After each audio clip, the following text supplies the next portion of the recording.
It is a dark and foggy night as a Halloween party is underway. The guests dance and drink and be merry inside. But outside, all is not what it seems. As a horseman gallops across the night, a pumpkin is ahead dressed in black. Welcome to Mysteries in the Machine.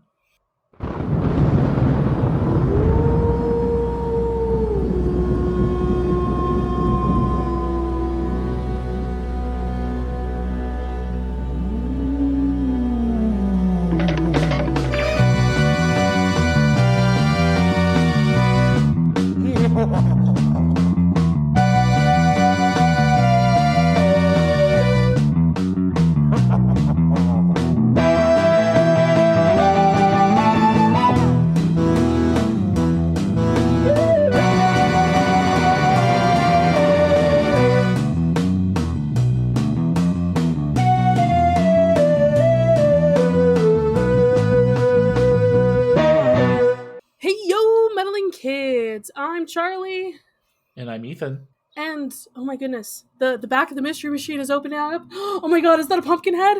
Oh, okay, it's just Tim. Tim, why do you have a jack-o'-lantern with you? What's going on here? What's It's honestly cheaper than just carrying batteries around. That Okay. makes sense. Why not? Why carry a flashlight when you could just have a whole jack-o'-lantern? Exactly. A flaming jack-o'-lantern right here. And nobody sells oil lamps anymore, so I gotta get the vibe in, and there's only so many ways to do it. Yeah. I get it. How's it going, Tim? It's been a I'm while since we last saw you. Yes, it has. Thank you so much for having me back. You want to reintroduce yourself? So I'm Tim. I'm one half of the host of the Theme Park podcast, Standby Line, and I think you guys have AJ on next week, or at least Yes. very near the future. Next Next chapter, next episode. You have too many Yeah. podcasts, Charlie. I do have too many podcasts. Leave me alone. But yeah. Last time we were on for the Ghost of the Red Baron with AJ, and it was a time. Yeah, that was a lot of fun. It was so chaotic. I loved it so much. And when you sent me the episode list for the season, immediately I was in on this because I just love doing Headless Horseman stuff. Oh, sure. Is this one of the good brain vibes? Just like, yes, I like this thing. Give me all of this thing. I gotta be honest, this episode left me feeling a little cold. So sad. Ooh. It really was. I didn't love it. Oof. That's okay. It's okay. Scooby Dum does that. That he does. I don't hate him as much as Charlie does, but he doesn't add any. Yeah, when I was watching the episode, all I think was, this is just Scooby but dumber. That's Yes. the point. Yes. I guess the point, but it's not a good point. No, it's not. Scooby Doo's country hick cousin, who is Or dumb. brother, depending on who you or talk brother, to. because apparently Yeah, they said both in this episode. brothers. Okay, this is the episode where they say both, and I'm just like, why? Scooby-Doo's family tree is a read. It is clearly. Tim, we haven't even gotten to the dreaded Scooby D, who Is she worse? She is the cousin of Scooby-Doo and Scooby-Dum, and they're both in love with her. So Yeah, it sounds probably worse. That's gross. yes. Everything is terrible about this family. I think it'll get better in later iterations, but right now There can be multiple Great Danes that don't have to be ruler. That's okay. Why was this the introduction to Scooby-Doo's family? Was Scooby-Dum. That's all I got. Country accent plus weird look equals funny? Do you say so? That's what 'Cause the writers, I bet, probably. I was not there. I was not either. But today we're looking at the Headless Horseman of Halloween, another great episode of the Scooby. Tim, have you seen the Scooby-Doo show before this? Do you recognize? Most likely I have, but at a certain point when you just watch all these reruns, which one belongs to which specific show kind of gets jumbled a bit. So this was the first time I set out to watch specifically the Scooby-Doo show. Okay. I'm like, hey, do you remember the opening sequence? Sometimes that clicks something for people. But I definitely have seen this before, but I couldn't tell you which one I've seen. That's fair. A lot of the iconic Scooby-Doo villain in this era. So let's get right into it. We had our spooky intro. Very And now we're at a apropos for the Halloween party. situation. And I think Shaggy might already be starting our first shenanigan of just the Leaning Tower Correct. here. He wants to have pizza for dessert. I mean, dessert pizza's a thing, but It that's not what he is. picked Yeah, up. but that was definitely like a pepperoni pie. Yeah. Might I add, with no cheese at all. Yeah, there wasn't any cheese. This is a sauce and pepperoni pizza. That is monstrous yeah, it looks behavior. like it. And I don't know of any pizza places in New York that would make that. Yeah, no, probably not. Because pizza in New York, they know what they're doing. So he piles on a bunch of food from the buffet table that he wants. It jiggles, does the thing, and then, hey, look, there's a cow, opens its mouth and eats all of it, plates it all, and it's Scooby. How that costume worked, I will never know. Well, at first I thought it was just him in there, but then Scooby Dum is also there. Yeah, I guess that's an easy way to hide he's there, but it looks like Scooby was capable of filling that costume out on his own just fine. It definitely did appear that way. See, I think this moment where Scooby Dum comes out the back just feels very Chimera to me, where it's like we have the lion, and then we just have like random goats just coming out of the back. A little bit. That's what this is. Yeah, pretty much. But I was even just thinking of like the mouth of the cow. I'm like, how Scooby, your jaws aren't quite that big. How did you do that? But he is in fact Scooby Doo, and he defies all. Yep. So we gotta talk about our costume. Yes, of course. The gang is are we doing it as they come up, or? Well, they're all there like in the next like 5 seconds. Shaggy has his vampire costume. We love that. It's simple, but I like it. The cape works well on him. It does. I mean, but he's also got like the double-breasted waistcoat, the comically large bow tie. Yeah, it's very good. And yeah, Scooby Doo and Scooby Dum are just a cow for some reason. I thought it was a horse. Yeah. I'm looking at the wiki the wiki right now. It says it's a horse. I was not getting horse when I was looking at it. You're right. My brain just sees it without the head on it, and I'm just like, I don't remember what animal this is. I'm gonna assume cow, because it has spots. Charlie, you know horses can have spots, right? Yes, I do. Yes, I do. But without the head on it, I cannot recognize what type of animal it is. No, I did not peg it as a horse the first time I saw it either. Sure. But now we've got the other three here. We've got Fred as a pirate, Velma as a witch, and Daphne as a fairy? A fairy princess of some kind, maybe? Yeah. They're very cute. Yes. Like... Daphne and Velma, obviously, look great. Fred's costume, I think the hat and bandana was a little bit too much. We couldn't not do the band, right? Yeah. Like, he had to have it. And the ascot has to factor in somewhat. Yeah, it needed to be there. I love these looks. I always love when we change up the outfits of the gang. The only problem I have is that Shaggy is not sporting usual colors, while everyone else is. He's wearing his red pants. He wasn't. Because he's a vampire, so he's wearing like the black and everything. Yeah. And so he's got no green and brown, and everybody else, like Fred's still in his blues and orange. Velma still got her orange and red, and Daphne still got her purple and pink. But that's my one critique of how they did this, is that every other time when they get different outfits, we stick to the color scheme. We didn't do it today. Bad. You're just smiling at me. Like, no, yes, ridiculous. Amazing. So we then met the host of the party, Mrs. Crane, who invited them because apparently Mr. Ink is friends with her niece Beth. Who the hell is Beth? We meet her later on. Yeah, I know we meet her, but she's talking like we've known her before. Like, did she exist before this episode? No. Not that I'm aware of. This is one of those, like, oh yeah, like, this is the character for the episode that, like, the kids are friends with.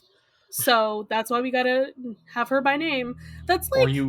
Or you happen to know country music star Jerry Reed for some reason. No more Jerry Reed. I'm done with him. I'm done with Jerry Reed. Him and his anti-cartoon bullshit. But like that also happens a lot in this show, is we have like one teen friend for the gang who's kind of like the entrance where we end up, and sometimes into the mystery and such. So again, like kind of keeping very on theme here. They bob for apples, and is Shaggy cheating? Because he's using his fangs. Yeah, nobody else has that. I wouldn't call it cheating. Nobody said Shaggy couldn't use his fangs. It's against the spirit of the competition, if you think of it. But not the letter. Not the letter, but the spirit, yes. It's like everybody else is fishing, and then Shaggy's the only one with bait. So... Yeah. Well, you know what? He doesn't even get to eat the apple anyway, so cheaters never prosper. Exactly. He does. It falls out of his mouth with his teeth, but then it rolls away onto the dirt, and he picks it up and eats it. Oh, yeah, I thought Scooby got it. He ate the other food. Scooby ate the food earlier. But Shaggy, how dare you? That is a wet apple that rolled around in the dirt, and now you're just eating it. Disgusting. But this is where we actually see the Headless Horseman for the first time. Well, before we do that, there's a sequence that... Is it all one shenanigan, or there's sub shenanigans to this? Because Scooby and Scooby Dum come out in the horse costume, and Scooby Dum tries to go back inside, and the door closes halfway between the costume, and then they start bouncing around. They fall in the pool for a bit, and I'm like, is this all one thing, or are we breaking this up? Charlie, what do you think? Because I'm team breaking this up. Yeah, I think this is breaking it up. I think it really depends. How do we want to do that? This costume, broke in half. How the frick did... it fully broke in half, where there were 4 legs with Scooby, and then somehow Scooby Dum also had 4 legs. I don't know. We multiplied this costume. This was an 8-legged horse. This was Sleipnir. Yeah, it's Sleipnir. This is what we're doing now. Okay. Yeah, so that's 2. Yeah, I think it... And then there's, of course, we have a rubber ducky, because... Yeah, of course. I have to mention it for you. I like what I like. He likes ducks. And I like ducks. Yep. No shade here. I like ducks too. Alright, but now we have seen the ghost. We gotta have some exposition. We gotta talk about what's going on with this. Why is there a Headless Horseman? Well, you see, the Sleepy Hollow story is real. And Beth was wild. Beth is just related to Ichabod Crane.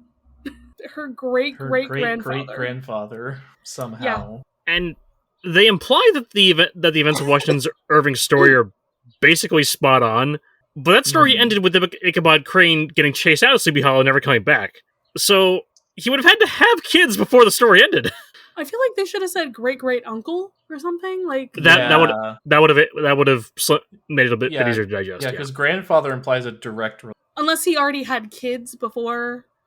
Somehow, he may have, and he just abandoned his family. Not out of character for Ichabod Crane, actually. I don't know. I don't remember how the exact story goes, but yeah, I do know that he was chased out. But yeah, the Headless Horseman is also a Revolutionary War ghost, and I did not know this. That is accurate to the original story. Yeah, I did not know this. Beth basically lays out pretty much how Washington Irving describes him. He was a Hessian soldier who got his head blown off by a cannon. And there was one really funny joke from Shaggy during that, after they were describing that. Well, I guess I didn't search too hard for it, because why bother? Yeah, I mean... It's not going to do much good now. Cannons do have a tendency to blow things up, so... Yeah, probably scattered to bits. So, yikes. Also, Scooby was wearing a pumpkin this entire time while they were talking about this. And again? When did I miss something in this scene? Scooby Dum pulled a pumpkin out of Hammerspace and put it on his head when they were describing what the ghost looked like. Yeah, and then they just didn't take it off for the rest of the scene. Shenanigans. That's from Hammerspace. Mm-hmm. That's fair. Yeah, so we got our little backstory around why he's coming after them. And so we have a mystery. Also, we have one more costume. Beth is dressed as a pink cat. Ah, yes. A full fursuit. No head. Nothing on her head, though. In the next scene, there is a head. There is a head later. Okay, I guess I missed that. When she has it's only in like one shot. It's a full fursuit. Beth is a furry. Beth is a furry. That's whatever she wants to do. I'm just more impressed she was able to get one like that in 1976. Right? I mean, maybe she made it herself. That's definitely possible. I mean, don't some furries make their own? Yeah. Oh, sure. I'm sure some do. Yeah. I used to work with a guy who was a furry. I don't think he made his own. I think he bought all. Anyway. So the Headless Horseman makes his appearance at the party. The lights go out and everybody screams and runs away. And we're just left with our heroes, Beth and Beth's grandmother. Yes. Yeah, her aunt. The hostess. Yeah. Aunts. Yeah. So we gotta get out of the costumes, cries, and go search for. Even though, technically speaking, at this point, there's not really a mystery. No. Hey. First and foremost, Mystery Incorporated is actually ghost hunters. But the thing is, they never actually find ghosts. Or, well, most of the time they don't find ghosts, I should say. So they end up just, solving regular crimes. Yeah. But I think they definitely put themselves out there as, we are here to catch ghosts, But then they get the reputation for, we just catch people, trying to steal some real estate. Yeah. That's usually what it boils down to. Someone's trying to get real estate. Now we have our different groups here today. We have Shaggy, Velma, and the dogs. What did we call this group? Nerds. The Nerd Gang? I think I called this the Nerd Gang. I coined this because Shaggy is definitely a gamer, so he's a nerd, and obviously Velma, nerd. Oh, Shaggy definitely has the high score in Pong and a bunch of pizza places across the country at this point. Absolutely. Arcade, the nerds and the dogs. And the other ones, Fred and Daphne is the hot gang. Mm-hmm. So the nerds go upstairs and start just opening random doors to search. Okay. That's a closet, guys. That's a closet we have gone into, and it's just a bowling ball and a jacket. That they spend quite a bit of time on that bowling ball, actually. Yeah, the bowling ball becomes a relatively important bit for like 3 minutes. Yeah, because of course somehow it comes out of the closet and starts bouncing around, and then they have to go follow it as it's playing pinball in the corridor. It's just a bowling ball.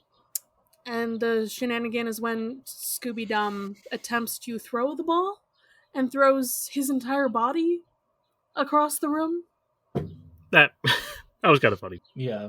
Actually, I might count the ball just like randomly rolling around the entire upstairs as a shenanigan as well. I'd be fine because with why? that. Yeah, nothing really knocked it over. I mean, they slammed a door, and supposedly that's what did it, but I don't know if I'll buy it. Scooby and Shaggy are looking for Scooby-Dum.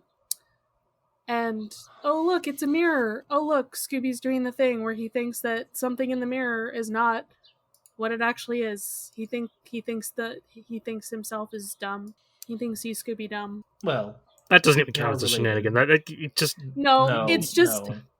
It's just another thing that happens. There's usually something with Scooby and mirrors.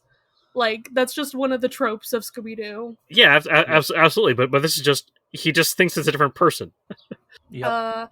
And instead, a mysterious figure wearing a dark cloak or a coat without a head is coming towards them, and they tie it up. And well, not only that, he's also under one of those. He's under like a mannequin, but yeah, a mannequin that was wearing the coat. Yeah.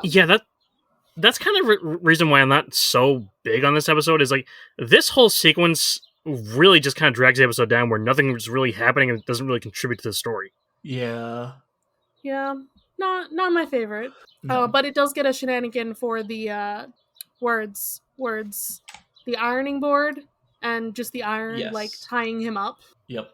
As Shaggy trips over it, and oh no, it's Scooby-Dum. But hey, look, the Headless Horseman is right there. Actually, anyway, so we have to go run, and they just stand behind a sewing table, the sewing machine, as he throws his head at them. He's like, "Oh, I'll take your head. I'll take your head." Scooby straight up his head goes inside. His head. Shaggy's head goes all the way around like an owl. Yeah, he's like saying, "Oh yeah, you wouldn't want my head. It's never worked right. If my head could do if your head could do 360s, I'd try to take it off you." Exactly. I count that as 2 shenanigans. Okay. And then while that is happening, they have also caught him in the sewing machine with his jacket, so they can run away. Classic. That's some good stuff. And then they go to tell everybody else, like, "Hey, we caught him. Let's go get him." He's not there, obviously. It's a sewing machine. Yeah. I assume he just took his jacket off. Probably. I mean, maybe he ripped his jacket, or maybe he fixed it. I don't know. There's a lot of things that could have happened. end up finding wood chips on the. Yes, the first proper clue. A clue? Scooby Dum goes Scooby and Dum. Yeah. I figured that the way they reuse the handshake from the opening is like, okay, this is a thing they do all the time. They did that last episode when they like went to Dum's house to visit him, and it's every time it's way too long. Use the time you have for something else, please. So it looks like Beth's aunt, Mrs. Crane, has fallen asleep in her office, I guess. There's a lot of she books lives in here. It's late at night. She's fallen asleep, and she's wearing some sparkly jewelry. And then a panel opens up in the wall, and a hand starts trying to grab at it, and she screams, obviously, when she wakes up. Yeah, why? Whoever was trying to do that, why didn't they think of that as a possibility? Listen, they did not roll well on sleight of hand or stealth. Clearly. Yeah, they rolled very badly. Yeah, so everybody goes out to check on her, see if she's okay, and this is when we get the guy. Yeah, because we haven't introduced any suspects until now. No, not till now. Almost halfway through the episode. I mean, unless you wanted to count all the people at the party who ran away, you know, that could have been a whole lot of suspects that we did not use. No, we didn't. Nope. I'm staring at the camera like, what the fuck, guys? The writers didn't know what was people there you episode. could have used, but you didn't. Things I'm now thinking I want to reuse for our D&D game. Do better. That is up to you. Every time we watch an episode, I'm just like, wow, I want to use this, but I'm gonna write it better. Yeah, because this is like early. This is a murder mystery, and all the guests just like this is if you're watching Clue, and after they discover Mr. Body, everyone just leaves. Yeah. Except for like one person or two people who we obviously know it wasn't them. So the next guy that comes in, obviously it's going to be the guy. Exactly. Right. But yes, the guy who walks in is her nephew? Cousin Elwood. Cousin Elwood. What he's called. That is what he is called, yes. And he's like, yeah, that necklace is cursed. You should have left it in the vault. This is our basic spooky guy being like, hey, don't go there. You shouldn't have done that. Yada, yada, yada. We get it, bro. We get it. There's a curse. We also get some awkward exposition from Mrs. Crane that Elwood is head of a shoe manufacturing company. Sure. Is this relevant? Yes. For his motivation. We'll see that later. I feel like we could have used more with the shoe. Probably. Yeah. Shoes didn't really factor into how he was operating as a horseman. Because spoiler, he's the horseman. Spoiler alert! If you couldn't figure it out. Yeah, I feel like we were kind of obvious about that. First guy we've met that's not Beth or her aunt that we've talked to. I feel like again, like he's a shoe person. He could have really cool shoes or something. That could have been a clue. You see that in the dirt or something, Anyways, there's a panel on the wall. Let's figure out what's going on there. Velma's trying to tap, and somehow Dumb finds the thing. He found something. He finds a bell to ring for the butler. Yes. Who, Tim, Charlie and I have dubbed this as Scooby-Doo Creepy Face. That seems appropriate. That. Yeah, I would agree with that. It is Scooby-Doo Creepy Face. It's also... It's not the same exact face that we've had before, but it is very similar to previous character models we've had. Yeah, I was looking at this guy and like, this guy looks a lot like the Creeper. Yeah, the similar vibes here.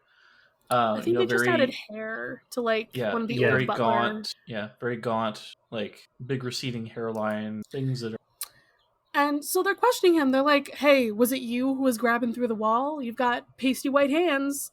And he's like, "Well, I was literally handling some powdered sugar item, so that's why my hands are. You caught me white hands." So to confirm that, Scooby licks his hands. Dogs will lick anything. Yeah, they sure will. And okay. We already know that this guy is the culprit, but like Mr. Sus over here is like, let me take the diamond back to the vault. My friend has an airplane. I'll go immediately. Sure. They also make a point to mention, but well, why right now? The bank's gonna be closed this time of night. Oh, it's okay. I'll call my friend is the bank manager. I'll give him a call and have him open it up. Sure. We're too trusting.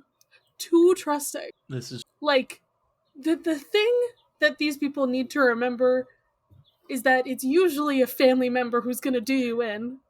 Okay? Yeah. Mm-hmm. Mm-hmm. Yeah, it's What is usually it? the What is it? people Like you 90% of know. crimes are the victim knows the perpetrator.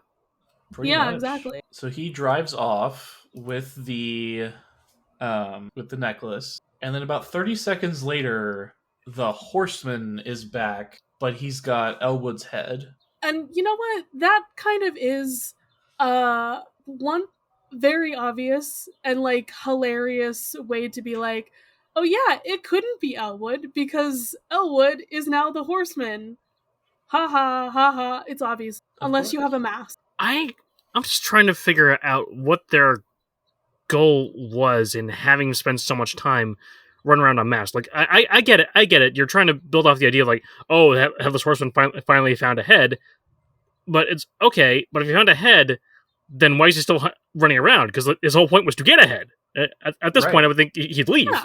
It's like, okay, you be like, I've accomplished my goal. Goodbye. And that's when they find Elwood's car with the pumpkin and I guess Elwood's clothes. Just Yeah. he just disappeared into the ether. He's really bad at this. He's Really so bad at sloppy. this. Like, so Scooby Dum does his best to investigate this, missing the pile of clothes that's on the seat, and instead finding a tiny picture of Elwood that got stuck to the end of his nose. What's a nose? Ethan is giving me the most like hateful look. And Ethan, that's exactly how I feel. It's exactly how I feel about it. Like, we know you're Scooby Dum. You don't need to remind him. You're trying too hard. Yeah, Scooby's already dumb as it is. We didn't need. More important clue: the keys are missing to the car. Yes, they are. Did the policeman steal the keys as well? What? No way. Also, Scooby-Doo was digging in the ground, and he found another clue. Newspaper. About a flying saucer.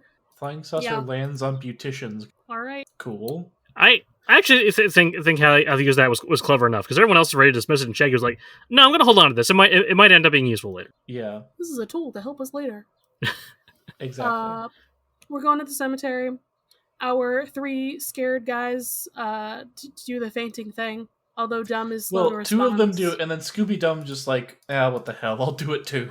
I just wanted to be included. Yeah. Again, that usually ends up being the thing with Scooby Dum is that he's too dumb to even be scared. Yeah. Which is why I'm like, I don't care. But instead, we see Creepy Butler Man. He's here. Also, I don't remember him having like a vampire cloak before, but now he does. Maybe he just put it on to go outside. If it's Halloween, it's gonna be colder out. Yeah. The electricity went out, and he was going to check on some things. He also went to go call from the neighbor's house. Yeah. Because their phone line's down too. Because a tree hit it, and someone chopped it down, apparently, which is where the wood chips came from. But it's never the butler. Now, we find the Headless Horseman's crypt, because this is a real man that exists. Mm-hmm. He's got a crypt in a cemetery. Fred tries to pry it open, and despite his 220-pound bench press, he's unable to. Oh my god, did you know that Fred jumped? I didn't specifically, but I'm not surprised. He mentions it at least once an episode in What's New Scooby-Doo. Yeah. It's one of the things. It just has to happen. But even said that, it's like, this isn't a wooden casket. He's trying to like open a stone sarcophagus. So even benching 220, that's still gonna be tough. Yeah, it is. Sure. It is stone. Why doesn't anybody help him with that? I don't know. But they're trying to put some things together in their brains about what's going on here. The keys and this random paper about a flying saucer. And Fred gets everybody in the car. He's like, okay, we're going. I got it. No explanation. We're just going. And he leads them to a place with a plane. The airport? The place where planes are? Potentially. And he's like, the Headless Horse. I figured it out. Okay, would you like to fill us in, Fred? Nah, don't worry about it. Yeah, Fred wasn't the only person who was going to go on a plane tonight. The cousin who, like, died, supposedly. Supposedly. But it's trap time. And Fred's like, okay, we're going to string up this parachute up in the rafters. So whenever he tries to take off, we'll cut the ropes on the parachute. It'll drop on his head and he won't be able to see where he's going. Sure. Surprisingly straightforward for a Fred trap. I know, not very Rube Goldberg-y. The problem is that Scooby is one of the people who's supposed to be lowering the trap, and he trips and falls, and shenaniganery ends up in the plane, sitting on the horseman's lap. Yep. By the way, this is the second episode I've been on with you guys, and so far both the climaxes have involved biplanes in some way. I was going to point that out. You know, if I had a nickel for every time that Tim was on an episode and there was a plane in that episode, I'd have 2 nickels. This isn't a lot, but it's weird that it happened twice. And more shenanigans happen. Because what happens when he get down there? Shaggy is going down a ladder, and the plane is still driving, even though, you know, Scooby is lap sitting. By the way, this plane makes some sharp turns within the hangar. Yeah, it does. So the plane is going forward, and it hits the ladder. The ladder goes wee, and then I can't even really figure out how this happened, but the plane turns, and then Shaggy ends up in the plane because he's flung head first into the front seat of the plane. Yep. The plane takes off. They're going straight up, and I guess the Headless Horseman got knocked out, and now he wakes up. And he tries to scare them. Yeah, his first thought is blah, blah, blah. Priorities, man. His second thought is even stupider. Right. Because he's like, oh, now, it doesn't matter. Well, now all 3 of them get out onto the wing of the biplane. Nobody is flying this plane. Who's flying the plane? No one. I don't think there's an autopilot for this plane. No, this plane's too old for that. No, it definitely would not have had autopilot. Exactly. So, like, why? They all end up, like, you know, flying, like, you know, ending up in midair, and then getting back into seats on the plane. Somehow. Scooby runs out to the middle of the sky and just runs back when he realizes where he is. That was kind of funny. This is a few different shenanigans. I've counted 2 shenanigans from this so far. Okay. I'm just trying to figure out where one starts and the next one ends. Yeah, because there's a lot going on here. Okay. There is a bit. Because then we also somehow have Shaggy in the front, Scooby in the back, and then the horseman is like falling out and he's holding onto the back of the plane, and then it does a flip, and then he's back in the front seat, and it's like. And then at one point, Shaggy's in the front seat. He punches through the bottom and starts hanging off the wheels. Yeah, the fact that his how many legs shenanigans do we have here? It's 4, at least. Okay. Oh, then the plane is also falling apart, and they're just sitting there. Just kind of because. As it just completely disassembles in midair. And then number 6 is where Scooby-Dum comes in, because I was going to mention this originally, but Scooby-Dum, when he realized that they were in the plane, he grabbed a net. And this is the only time he's ever come in clutch so far, where he catches all 3 of them in this net. I was honestly impressed. Yeah, I didn't think that would work, to be honest with you. I thought he'd maybe catch 1. And like the horseman would fall on his face or something. Yeah. Yeah, right? It should have broken. But we gotta do our unmasking, and there's no mask to unmask. Nope. Because it's just Elwood. What? No way! Shaggy's just pulling on this guy's face? Like, yeah, obviously it was Elwood. Literally was like, I was gonna get on a plane. So, he's going to jail. And Fred's like, oh yeah, the car keys was my first tip-off that it was Elwood. That was your first tip-off? I don't know, I think everybody was Scooby-Dum this episode. A little bit, yeah. This is correct. Except for Fred. Fred had the brain cell for some reason. He did. It still took him a minute to get there. Well, it's a new experience for him. He's got to get used to it. True, true. I do think it's funny. So our friend Josh, who is playing Fred in our Scooby D&Do campaign, Fred is an artificer. Who also lent his voice talents to our trailer, as well as the other members of our... Yeah, they're all in our trailer. Nice. He gave Fred a lot of intelligence, and I was like, that's a choice. Yeah, I mean it's necessary if you're going to be an artificer. Yeah, it is. They need that to do well, but he does need that for spells. He gave him, I think, -1 to wisdom, at least. That sounds See, right. that I understand. That's a good trade-off. That's where you get the himbo energy. Yeah. Yeah. I'm like, we gotta make the himbo work here somehow. I was just like, you're putting all of this into intelligence? That's an interesting. A +4? Okay. I would have put it into a, but that's just. He was metagaming.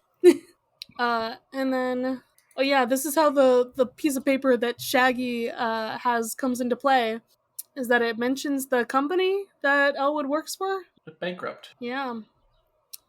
So he needs some quick cash. So he was just gonna fly away with the diamond. They figured out that he was lying about the phone because the butler said somebody cut the phone line. What? Actually, now that I think about it, this actually makes this episode more realistic because crimes are only punished when they directly target the 1%. Yeah. Somebody mentions fishy, and our last shenanigan for the day is just Scooby-Dum deciding to immediately leave the room, go into the pond, and grab a fish, and be like, it's a clue. How long do we have to deal with it? But this show is 3 seasons. Yeah, but they're spread out weird. Like, there's only... And he's not in every episode, right? He does not appear in season 3, from what I remember. Okay. He's I only mean, in the he's first only two been seasons. in 2 episodes so far. He is in one episode that I do enjoy, which makes me upset, but... Alright, so... Charlie, what time is it? It's terror time again. Let's talk about some trivia. We have some different sections here because of how they did the Scooby-Doo wiki. So I've got some continuity. The gang previously met Scooby-Dum in the gruesome game of the Gator Ghoul. This episode inspired a set in the Lego Scooby-Doo line called the Adventures. The set includes minifigures of Shaggy, Scooby, the Headless Horseman, and his horse. It also included a small airplane with... Of course, there's a fucking plane thing that they made for this. Yeah. Wild. There's just a whole cultural reference thing. Tim, if you want to read some. Oh, sure. This episode is based on Washington Irving's novella, The Legend of Sleepy Hollow, 1819, published in his anthology, The Sketchbook of Geoffrey Crayon, Gentleman, which has often been adapted for film and television. The Scoobyverse has done multiple projects based on this story, starting with the new Scooby-Doo movies episode, The Spooky Fog of Juneberry. Yeah, in Irving's story, Igba Crane never returned to Sleepy Hollow after being frightened away by Brom Bones, who dressed up like the Headless Horseman, brought Crane away. And Crane did not start a family before he disappeared. He failed to marry the woman he was courting.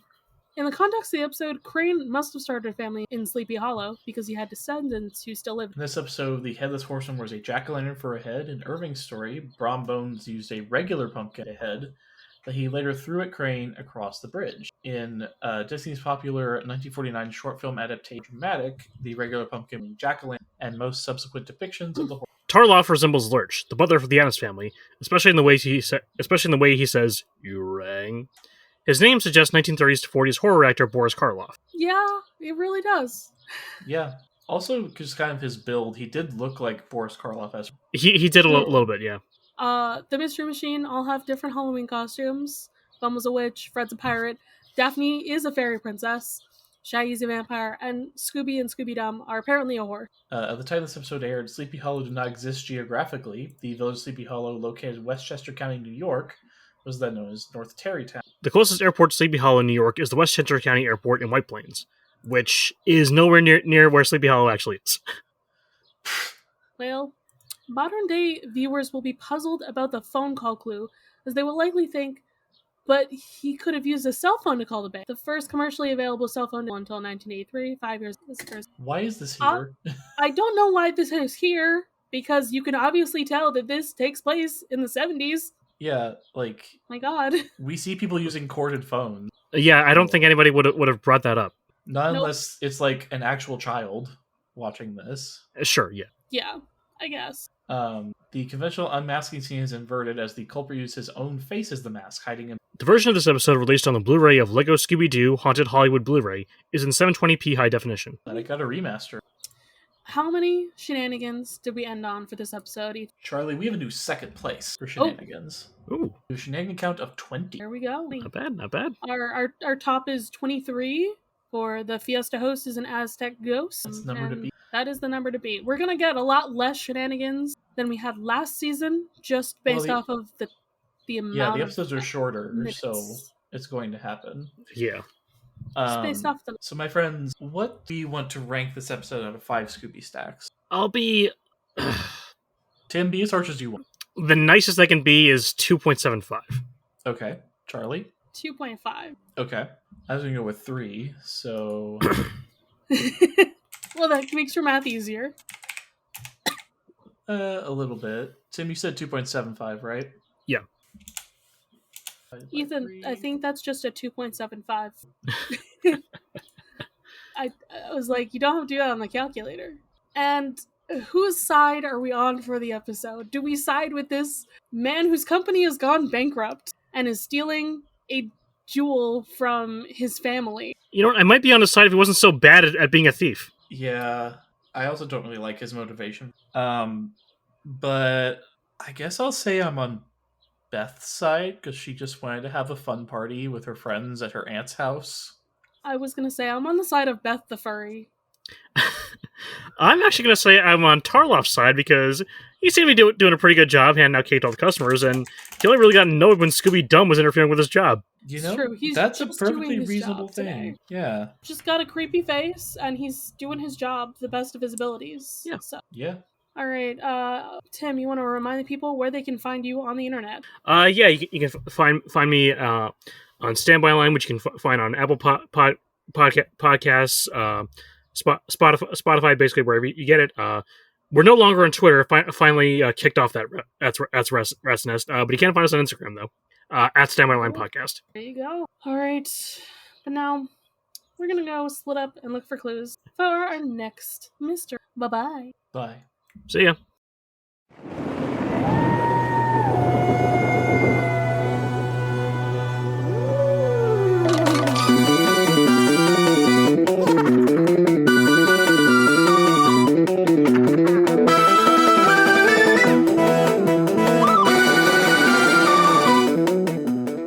You can follow this podcast socials at Mysteries in the Machine Pod on Instagram. You can send a message to our email, mysteriesinthemachinepod@gmail.com. Be sure to give us a rating, a review, or let your friends and followers know how much you love the podcast. That really helps. You can follow me, Charlie, at GreenPixie12 on most platforms. I also have an art Instagram at GreenPixieDraws. You can find me, Ethan, on Instagram and Threads at ethan.t.hewlin. Our music was written and produced by Jason Hilton. You can find him at Negative Selections on Instagram. And so Ethan, the spoopy.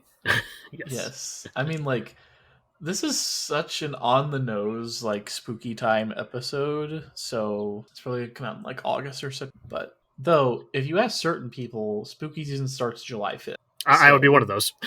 Okay. I good think to know. spooky season is just all year round. You can personally, be as spooky. I don't think it ends. Look, you can be as spooky as you want to be. And that's my attitude. personally, I would also celebrate it specifically on July 4th for specific reasons.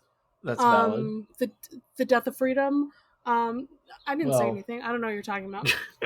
Would you like to leave the room? Should probably let that happen. Okay. All right, everybody ready? Yep. We're ready for you. Okay.